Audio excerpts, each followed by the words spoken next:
friends, today I'm going to talk about my most anticipated releases for the third quarter of 2019. So today I will show you all of my most anticipated releases for July, August and September, and I think this time around I have about 23. So as always, I'm gonna keep it short. I'm really only gonna talk about what interests me about the book and why it's on my radar, but I will have links to all of the Goodreads pages in the description down below. As always, I will also leave a link to my Goodreads to be released shelf in the description, because these books are really only my most anticipated releases. I usually just really have to cut down my list because there's just quite a lot of books that I'm looking forward to, but everything that I'm looking forward to, like in the next half a year and already a lot of 2020 releases as well, is on that to be released list. But I think without further ado, we should just get into the most anticipated releases. So on July 9th, I have Wilder Girls by Rory Power. This is definitely something that caught my attention because of the cover, not gonna lie. I have heard good things about it, and for me it is really intriguing because I know it has queer female main characters and it is a YA horror. And obviously I read a lot of books with queer characters in it, but whenever it's something that's not contemporary, that is immediately very intriguing to me, and so that's basically the reason. I'm not sure if it's similar at all, but it does give me Saw Kill Girl vibes. Also on July 9th, we have Spin the Dawn by Elizabeth Lim. This is about a girl who wants to become this super famous tailor, but only men can become tailors, I think. And then I think she dresses up as one, which that's definitely, it can be a little bit of a questionable storyline, but I'm giving it the benefit of the doubt for the moment. And I think she has this competition where she has to sew these like 3 super special dresses where she needs like super special materials for, and she goes on a quest to find these materials. It's kind of been described as Project Runway meets Mulan, but people have said it's not really like Project Runway. So I am still very confused what to actually expect from this book, but it's just one that feels super unique. Then on July 30th, we have The Merciful Crow by Margaret Owen. This is a YA high fantasy, and again, this definitely is on my radar because of the cover, but also I know that one of the main characters is definitely gay, and it does sound like a high fantasy that just really intrigues me. And I feel like I haven't read that much fantasy anyway in the past couple of months, at all this year basically, but I feel like what I've read, nothing really just, I want to have another fantasy that I just really love with everything, and this just gives me good vibes. I have an arc of it, so hopefully I will have a video review up for this in like 2 or 3 weeks. Then also on July 30th, we have Shatter the Sky by Rebecca Kim Wells. This is about a bi girl who goes on a journey to save her girlfriend. I think that the main relationship in this though might be a male-female relationship. It's another one where I'm like a little bit like, ooh, this could be potential problematic-ish territory depending on when that relationship takes place in the book. But regardless, I'm still, for now at least, looking forward to it. Then on August 6th, we have Sea Witch Rising by Sarah Henning. This is the sequel to Sea Witch, and it was one of my favorite books of last year, and it was originally not planned to have a sequel, but obviously I'm very excited. I didn't even read through the synopsis. I know it has 2 POVs, but that's all that I know.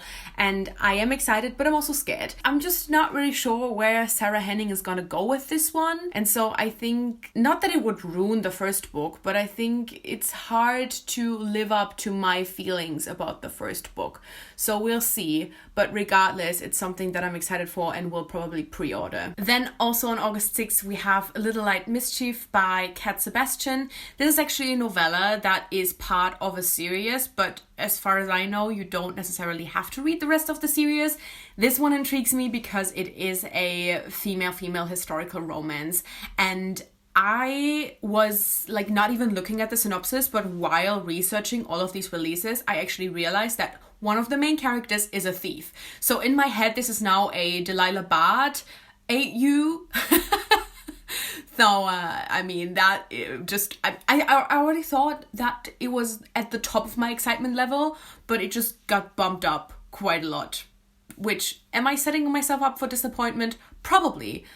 But it's fine. It's fine. Then on August 13th, we have The Downstairs Girl by Stacey Lee. This is about a woman who writes this advice. It's a historical fiction. And it's about a woman that writes this advice column under a fake name. And then it gets more and more popular. So she starts kind of including stuff about race and gender in there, and that obviously gets a lot of criticism, and I think it's kind of about her journey. I think there might be something about like a family secret. I'm not really sure. It sounds so very intriguing. I feel like it's not really something that I usually read, but still very much my comfort zone, simply because it's about like race and gender and questioning these things back in the day. So cannot wait for this one. Then also on August 13th, we have The Wallflower Wager by Tessa Dare. This is the third book in the Girl Meets Duke series, and I read the first two books and especially loved the second one. I mean, I loved both, but the second one was a 5-star read for me, so obviously I'm very excited for this third one. Then on August 20th, we have Color Me In by Natasha Diaz. I really only know that this deals a lot with racism and also like religious intolerance. I know there's a little bit of a romance in there. I know it definitely has strong friendship themes. And that's honestly kind of all that I need. I think it has a little bit to do with someone being white passing, potentially. I don't know, I just think this is going to be one of the really, really important reads of the year. Then on August 27th, we have Pumpkinheads by Rainbow Rowell, illustrated by Faith Erin Hicks. This honestly just looks really cute. It takes place at a pumpkin patch. I don't know, I'm super excited about this, even though I don't think it even has any queer elements in there, which is surprising, but I really just think, and I don't love Rainbow Rowell, like at all. I kind of don't want to read another book by Rainbow Rowell ever again in my life, but it just looks so cute. Then also on August 27th, we have All the Bad Apples by Moira Foley Doyle. I'm not sure if this is like a contemporary, I think it's like a contemporary thriller. I'm not sure if it has some speculative elements in there, which would be very Moira Foley Doyle, but I definitely know that it has a lesbian main character and several queer side characters. I know it is very feminist. I think it might have to do with, I'm not gonna say it because I'm gonna say it wrong, but I'm excited. And then also on August 27th, we have Crown of Coral and Pearl by Mara Rutherford. This is about a girl who goes to marry the prince instead of her twin sister because she got injured, and then she actually ends up falling in love with the prince's brother because the prince is kind of a dick and his brother is not. So honestly, sounds like your very generic YA fantasy. I think it kind of has like an oceany, well, not that it takes place in the ocean, but I think it's kind of like a town by the sea. So the setting definitely has me intrigued. And honestly, I mean, yes, it sounds like a generic fantasy, but I'm one to really enjoy generic fantasies. So who am I to judge this book for potentially being something that I love? Then we have tons of releases on September 3rd, and the first I'm going to talk about is There Will Come a Darkness by Katie Rose Poole. This is pitched as Six of Crows meets Graceling. Do I need to say anything else? No, like, oh my god. Then I have The Girl the Sea Gave Back by Adrienne Young. Not gonna lie, I didn't love Sky in the Deep. The synopsis sounds okay, but not fascinating. It's the cover. It's 100% the cover. I mean, it's my brand. I love girls with bows on the cover. And on top of that, it has like water and like an oceany theme. Yeah, I'm that bitch. Then we have Well Met by Jen DeLuca. This is an adult romance and it takes place at a Renaissance fair. And as I'm filming this, Melanie is currently reading it. And the things that she said about it, like I was already excited about it just for its setting. But the things she said about it, oh my god. Like the male character dresses up like as like a pirate character. And, oh. And I think it's enemies to lovers as well. Like, they kind of hate each other. So, like, honestly, this speaks to me on so many levels. I cannot wait. And then I have Tunnel of Bones by Victoria Schwab. This is the sequel to City of Ghosts. And obviously, Victoria Schwab is my favorite author. So I am just super, super excited about this. And I did really, really enjoy City of Ghosts. And I'm even more excited to go to a new location in Tunnel of Bones. Then, for the first time ever, I can actually hold up a physical arc for one of my most anticipated releases, and that is Serpent and Dove by Shelby Maharin. This is a YA fantasy, and all I know really about this, or the thing that intrigues me most about it, is that it is a romance between a witch and a witch hunter, and that just does things to me. I'm buddy reading this with Melanie, who also sent me this book in a whole BookCon box. If you haven't seen that haul, I cannot wait. I'm so excited, and I'm obviously even more excited that I'm gonna read it with Melanie, and it's just really cool that I get to hold up one of those releases. Then on September 10th, I have another book that I can actually hold up, and that is Gideon the Ninth by Tamsin Muir. I still don't know how to pronounce the name. I should have looked it up before this video, and I'm very sorry. I was excited about this anyway because this is about a lesbian necromancer, so holy shit. Cover is amazing, holy shit. But then also, it is Melanie's favorite book of the year, at least so far. Queen of Nothing is probably going to beat that, but you know, that doesn't mean anything because that's Holly Black. So now I was already so excited about this, but this pushed it up to another level because it's like, oh, we're not just all having high expectations for it, but it's actually that good. This is definitely going to be one of the first things that I'm going to read from, like, I have arcs for several of these ones, e-arcs that I didn't mention, but this is going to be one of the first ones that I read. Then also on September 10th, we have Pet by Awake Emezi. This is a YA fantasy, I think. It is about a main character who lives in a world where there were monsters previously, but now like there are no more monsters, or at least that's what everybody keeps telling the main character and the people.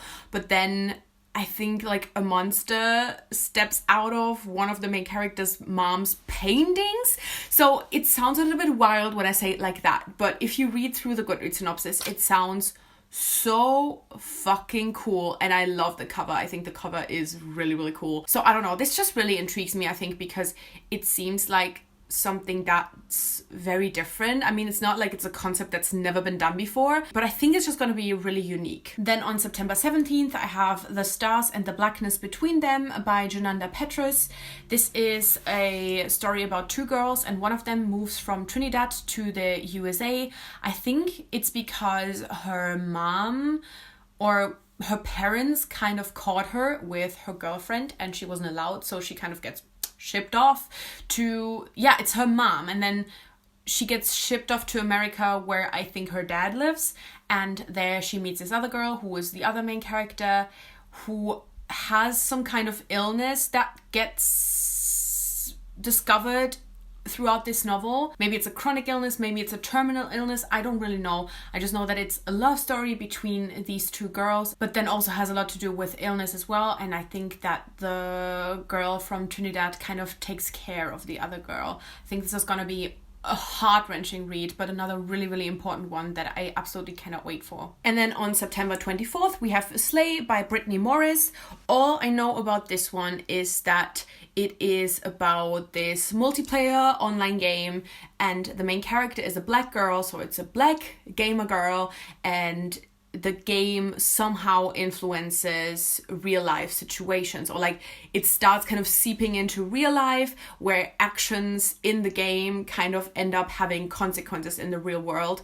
So that is just fantastic. That's like everything I need. And finally, also on September 24th, I have The Infinite Noise by Lauren Shippen.